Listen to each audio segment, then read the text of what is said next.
guys for this video. So nandito kami ngayon sa La Opinion na Camarines Sur. So for this video, gagawa tayo ngayon ng mini vlog about sa food. So samahan nyo kami na lutuin to. Let's go! So ang lulutuin pala namin ngayon ay ang pinakamasarap at kilalang kilala, lalong lalo na sa Batu, Camarines Sur, ay ang pasit gisado lapad. Bukod sa masarap na, ay nakakapahaba pa daw to ng buhay.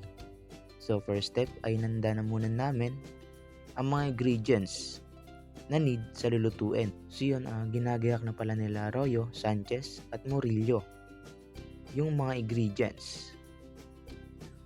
So pagkatapos may gayak ng mga ingredients, ay pinainit na yung pan. So bali kahoy pala yung sinalangan namin kasi napaka-traditional nito. Lalong-lalo sa ating mga Pilipino. Aminin nyo man sa hindi, ay mas lalong sumasarap yung niluluto natin kung sa kahoy tayo magluluto.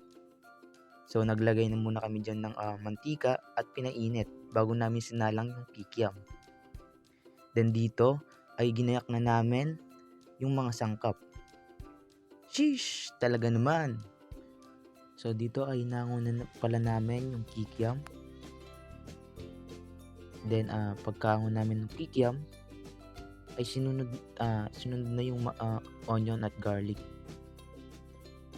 So yun, ginisa na muna namin yung gulay at mekas-mekas na yan ni Inzan.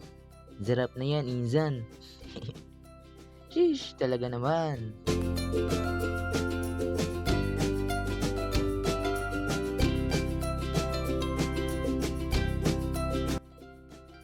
So yun, nilagyan na pala namin ng mga seasoning para mas lalong sumarap.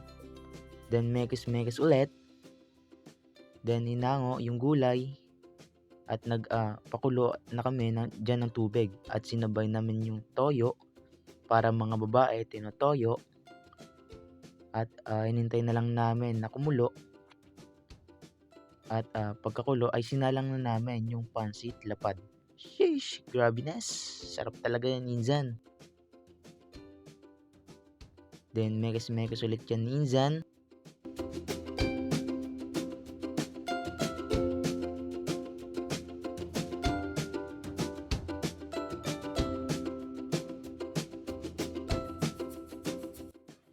Dito sa part na to ay pinaghalo na namin lahat ng ginsa namin. So yun, finished product na. Tingnan mo naman yung texture. Mapapakanin ka talaga with only rice pa. Hihi. Sheesh, grabiness! Then sinaside na lang namin sa malalim na mangkok. Sipag talaga ni Miss Bermido. Hihi. So yun, hanggang dito na lang tong video na to. At kumuha ka na ng palatito at saluhan muna kami. Sana nag-enjoy kayo. Hanggang dito na lang to. Bye-bye!